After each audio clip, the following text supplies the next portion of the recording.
Start. Mr. Deputy Chairman, this is only an amending bill and the time is also very short. So, I cannot take up all the industries separately, but I shall confine myself to a few observations.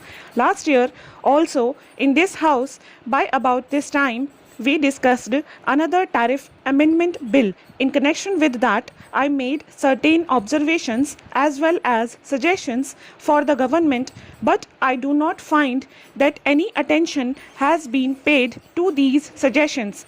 My suggestions were to this effect that when any bill for granting protection or discontinuing protection to an industry was brought, we should be supplied with certain information under three categories.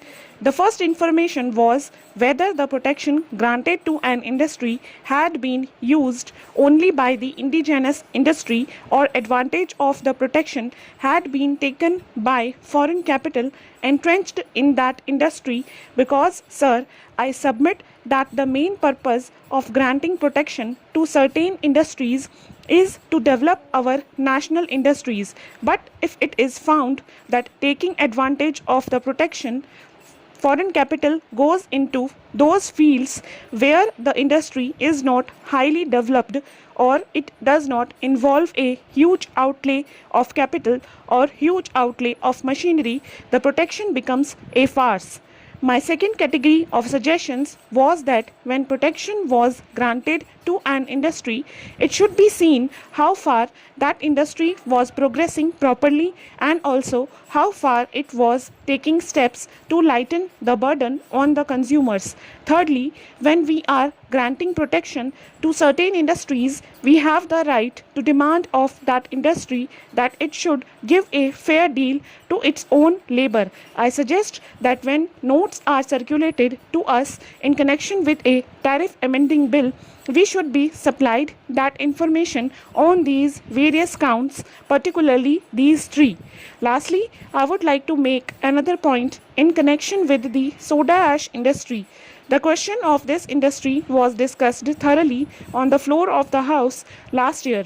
The fact is that I gave certain suggestions and also drew the attention of the House to certain peculiar features connected with this industry. The domestic production is still far less than the actual domestic demand. That is why import of soda ash is being allowed. But it was complained that licenses for importing soda ash were given to the Imperial Chemical Industries. Secondly, Imperial Chemical Industries is a world monopoly and serious allegations were made against that concern, not only by us but also by those Indian gentlemen who are engaged in the soda ash industry, that concern, taking advantage of its monopolistic position, was maneuvering the price of that commodity in such a manner as to put the Indian indigenous industry in very serious difficulties.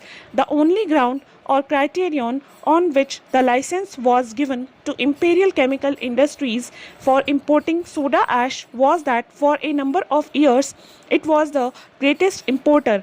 But if while granting protection to a national industry we look at things in such a mechanical and superficial way, it defeats the very purpose for which Parliament is enacting this piece of legislation. About these things, I have no information as to what is the present position, whether these suggestions were considered, whether the matter was looked into, whether any investigation was undertaken, and if so, with what result. On these matters, we have not been supplied with any information. Therefore, I agree to some extent with my honorable friend Mr. Kishan Chand that we are confronted with some tariff amending bills in installments. These bills are presented before us as necessity arises, but while they come to us, we do not have the total picture before us. Whatever information is given is of a very general nature and superficial, and it does not really help us to understand the real position as regards those points which I have made out.